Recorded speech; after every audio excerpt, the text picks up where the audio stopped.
So warm greetings to one and all present here. So this is Balaji from Department of Microbiology from the St.Joseph College of Arts and Science, Autonomous, Cuddalore. So today we are going to see the topic infection from immunology. So before we are going that, what we are all going to see in this topic, we will see. So first of all, introductions. We have to see the introduction and classification of infection, source of infection, method of transmission of infection. So introduction. So definition for infection. So what is the infection? What do you mean by infection? We will see that. So infection and the immunity involved in interaction between the host and the infecting microorganisms. So this is nothing but, for example, if I am a host means, for example, there is a lot of organic microbes present in soil, water, or air, water, wherever it may be, microbes organisms were present. So we are the host for the microbes. So some of them can survive without host, so some of the microbes can survive with host. Normally all the bacteria can survive in the host as well as in the outside of the host also. So infection is an immunity involved interaction between, so interaction between the host and the infecting microorganisms. So if there is a one microbe present in soil or whatever wherever it may be, so while we are touching or while we are contact with those things, so we have a contact with that microbes also. In that time microbes can get in our body and multiply and shows their virulence characters. Maybe it's a pathogen or well as it's a common cells, whatever it may be. So for if it is pathogens means, so it can shows the virulence characters. So this that time only we are getting the infections like fever. So this is the example for infection. So that is the thing they are saying, that infection and the immunity involves interaction between the host and the infecting microorganisms. So based on the relationships of to the host, it can be classified into two types. So based on the host relationship, how the microbes and our host maintain the relationship, so by base that they can be classified in two types. One is saprophytes, another one is parasites. So first of all, we see that what is saprophytes. They are free living microbes that subsist on dead or decaying organic matter. So we see that free living microbes, so that can present in dead or decaying organic matter. So nothing but if there is any dead particle, or for example we see any decayed material, so we see in roadside or wherever it may be, so some plants or some woods will be there, so in that they can decay. So those microbes are called as saprophytes. They are found in soil, water, and play an important role of in the degradation of organic material in the soil. So what are the materials found in the soil? So these saprophytes may play an important role by degrading that material. They are generally incapable of multiplying on living tissues and therefore are of little relevance to infectious disease. So we can see that it cannot able to multiply in living tissues, but there are little relevance in infectious disease. Exceptionally, however, some saprophytes like Bacillus subtilis may infect devitalized host who natural resistance is greatly reduced. So then we will move to the parasites, or parasites are the microbes that can establish themselves and multiply in the host.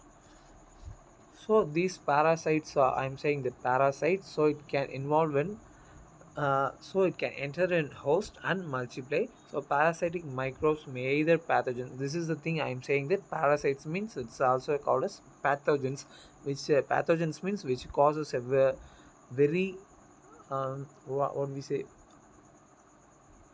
harmful to the host. So some pathogens may present in my body means it's a harmful to me, so it causes any disease or infections. So this those will be seen as parasites or pathogens. So that's only they are saying parasite microbes may be either pathogen from Greek Gre- parasites microbes may be either pathogens from Greek pathos suffering, and gen means produce, that is disease producing. So then we will see that common cells. So common cells we normally say that present in all over in our body itself. So it is derived from Latin. Com means with, and mensa means stable, that is living together. So pathogens are the microorganisms that are capable of producing disease in the host. Commensals microbes live harmony with the host without causing and damage it. So normal bacterial flora of the body consists of large of commensals. That's the thing I am saying. So commensals is present in our hand also. So while we are eating, it's also the commensals also will inhale in our body, or by our hand itself we can transmit from in our hand to our mouth. So commensals means beneficial giving bacteria, so beneficiary to both the organisms or host getting beneficials. So the commensals, as it can able to cause any disease or any infections. So maybe in sometimes some of the commensals can turn into parasite and cause disease. It's a rare case only. In some cases it may. So then we will see about the classification of infection. So classification of infections may be classified into the infections may be classified into various types. So initial infections with a parasite, the host, it is termed as a primary infection. So first of all, we are getting any fever or any other infection, that is called as a primary infection. For example, we will say the baby. So first new born baby doesn't have any immunity. So in that case, if the baby gets first time fever, that is called as a primary infection. For example, I am saying, otherwise a normal healthy person is getting a first time he is getting any fever or any other infection, that is also called as a primary infections. Then we will see subsequent infection by the same parasite in the host as termed as a reinfections. So that affected first time affected pathogen can affect the same host another time, then it is called as a reinfections. That is the thing they are saying. Subsequent infections by the same parasites in the host are termed as a reinfections. When a new parasite sets up an infection and the host resistance is lowered by the pre-existing infectious disease, are termed as a secondary infections. For secondary infection is nothing but already the person is getting an infection. The same time another microbes also producing the another infection. That is nothing but for a single time there are two microbes will producing the disease. That is called a secondary infection. Already the person is infected by any infection. So by the same time he is also affecting by another infections, that is called as a secondary infections. So then we will see that focal infection. So due to this infection at localized sites such as appendix, so focal means nothing but any local part, any local region is affected. So for example they are saying appendix. Then we will see that cross infections. So what when a patient is already suffering from the disease and a new infection is set up from another host or another external source, it is termed as a cross infections. So when a patient means we already know that he suffer from any infections. So that patients can again getting another infection by any other external source or any other host, it is called as cross infection. So cross infection occurring in the hospital is called as nosocomial infection. So already we say that what is nosocomial infections, when a healthy person enters into the hospital and he is coming out with any infection, that is also called as a nosocomial infections. The term iatrogenic refers to the physician induced infecting resulting from the investigation, therapeutic or other procedures. You know that iatrogenic means the physicians who are using those materials, from those materials they can transfer the infection or transmit the infection by using physicians any utensils, that we also say that. So for example we can say the stethoscope, or we can say the pen, or we can say the injections, whatever it may be. So by that it can transfer any or transmit any disease that is called as a iatrogenic infections. Depending on the weather, so sources of infections and within or outside the host, it can be classified as exogenous and endogenous respectively. So exogenous, we can know this outside of the body, or endogenous inside of the host. Based on the clinical effects of infections, they may be classified into different varieties. So first one is, we will say that inapparent infections. So what is inapparent infections? So if so we will see is one of where the clinical effect are not apparent. So if a microbes enters in the body and does not show any symptoms, so that is called as inapparent. That's the thing they are saying, is one of the where the clinical effect are not apparent. So clinical effect mean nothing but the symptoms. So normally, if any microbes enter, pathogenic microbes enter, means we have any other symptoms. Why? When it multiplicate and it produces its virulence character, we will start initially. We will know that some fever will be there. So that is the symptom. So in this case, inapparent means that person does not feel any symptoms or does not getting any symptoms.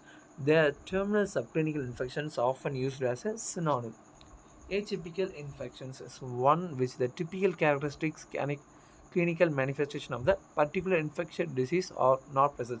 So atypical means for a if a person is affected by for a particular disease, so for that disease he can get any symptoms.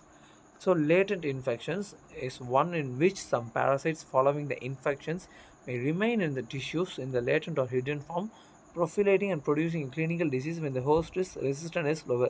So we have to concentrate on this. Just here, what is latent infections?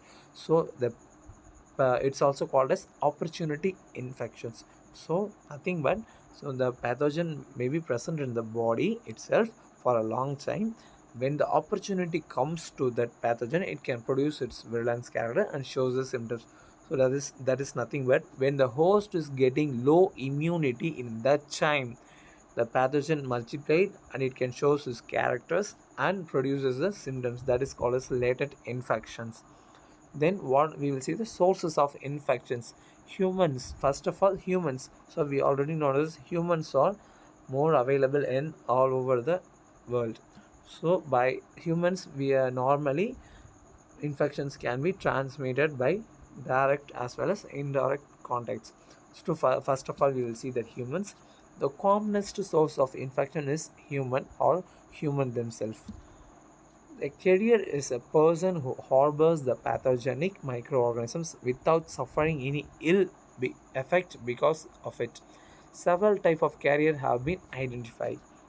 Healthy carrier is one who harbors the pathogens but has never suffered from the disease of the pathogens, while a convalescent carrier is one who has recovered from the disease and continues to harbor the pathogen in his body. So what they are saying means a healthy carrier is one who harbors the pathogen but he has never. So in this line you will see a person, he is healthy but he has the pathogens but he never suffers from never suffer he does not get any symptoms. So he is a healthy carrier, while a conversion carrier means he is recovered from a infection and still his body consists that pathogens, that only they are saying. So depending upon the duration, the carriage can be classified into few types. That is temporary carrier, state last less than 6 months, chronic carrier. So what do you mean by temporary? Means it also called as acute. Acute means which the organisms can present at least for 6 months or less than 6 months. Okay, then chronic means for lifetime fully it can present. So contact carrier is applied to person who acquires the pathogen from a patient. So contact carrier means so if we are going to any other, just like in nosocomial infection, so we are healthy persons, we are visiting any patient, means in that time they are speaking, in the speak or they are laughing, they are sneezing, in the droplets the microbes can transfer to us, and it's also one type of source, and it is transmitted by sneezing or laughing and speaking also. In that time we are getting any infection, that's a contact carrier. So paradoxical carrier, so refers to a carrier who acquires the pathogens from the another carrier. So it's refers to a carrier. So he is also a carrier, but he can get another pathogen from another carrier.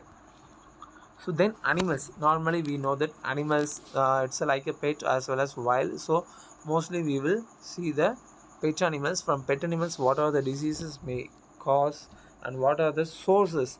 We will see that many pathogens are able to infect both human beings and animals.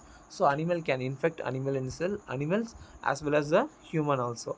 Animals may therefore act as a source of a human infections.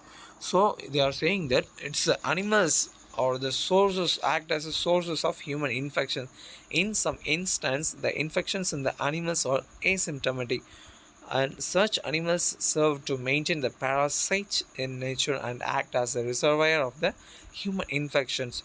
They are therefore called as a reservoir host. Infectious disease transmitted from the animals to human being, then it is called as a zoonosis.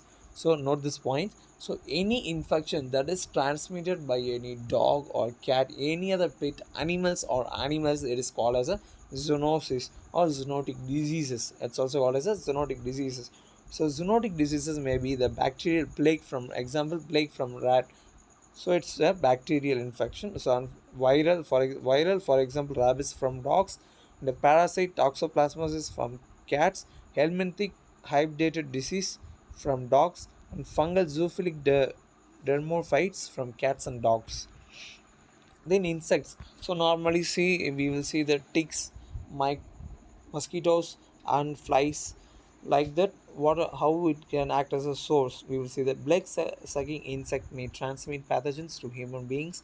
The disease so caused or called as arthropod-borne infections. So insects such as a mosquito, ticks, mites, flies, fleas and lice that transmit infections are called vectors. So in this case they are using the name vectors because it's carrying a pathogen or a bacteria or any microbes. So they carrying and inserting or transmit the pathogens to human by way of blood sucking or any other source. Transmission may be mechanical, then it is called as a mechanical vectors. Biological vectors, the pathogens multiply in the body of the vector, often undergoing the parts of its development in its cycle. So transmission by mechanically. So for example, mechanically means, for example, there are lot of flies are there, so they can come and sit in our plates, and it can do wash like those hands they have done. Then in that time millions of pathogenic microorganisms can spread in the plate. So then we are using that same plate without washing, or it may be or may not be, we are using. In that time we are getting a chance to getting an infection. Then we will see the soil and water. Some pathogens can survive in the soil for a very long periods. Fungi, histoplasma capsulatum, Nocadia asteroids, and parasites such as roundworms and hookworms survive in the soil and cause human infections. Water may act as a source of infections either due to contamination with pathogenic microorganisms, for example, cholera, vibrio, infective hepatitis virus, presence of aquatic vectors, cyclopsis, and pneumonia infections. So normally in soil and water, we will see the lot of microbes present in soil as well as in water. So water comes from various areas, right? So in that whatever it may happen in water. So what are the pollutions may happen in water? In that pollution also a lot of microbes, pathogenic microbes presence. So it also act as a source of infections. So while we are drinking that water without heating or any precautions, we are getting chance to we are getting chance to get infections. Then food. The food means we normally know that we are eating lot of fast foods, anything. So in some cases if there is a contamination present in the food, while we are intaking it, we can get the infection like food poisoning, like that. So contaminated food may act as a source of the infections. The presence of pathogens in food may be due to the external contamination. For example, we will say the handling also, it's a one type of source of contaminations. So food poisoning by staphylococcus or pre-existence infections in the meat or animals products. Example, salmonellosis. Then method of transmission of infections. First of all, we see the contact. So contact can be says as either it may be direct as well as indirect contact. Infection may be acquired by contact, which may be direct or indirect.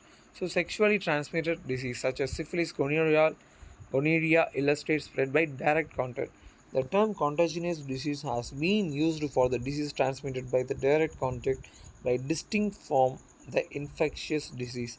Indirect contact may be through the agency of the fomites, which are inanimate objects such as cloth, pencils, or toys, which may be contaminated by a pathogens one person to another person and act as a vehicle for the transmission of another. So what they are saying means the contact may be classified into two types. One is direct, another one is indirect. Indirect, we will see that sexually transmitted disease, so human to human. So we have, while having sex, some of them don't have safe sex, so in that time they can get infection like syphilis, gonorrhea. So in some cases it may cause also HIV. So this is called as a direct contact.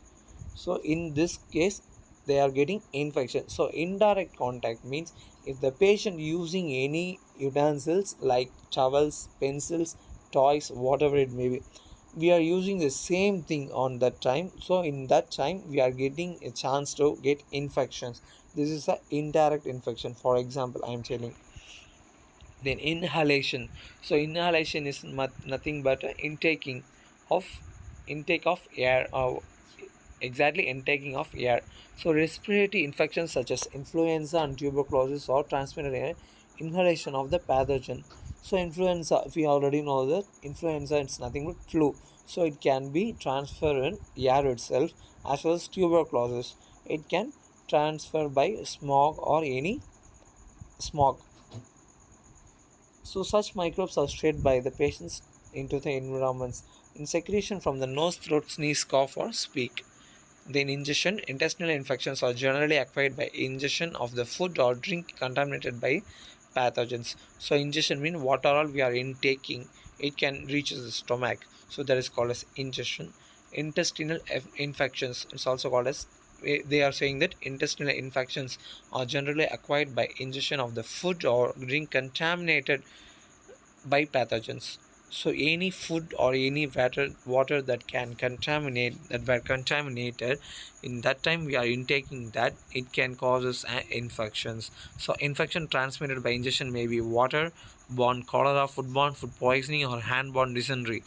So this is the chances what are the disease can transmit while we are taking contaminated water or contaminated food or contaminated hand-borne, what they are, if there is a mishandling in food, so it will happen.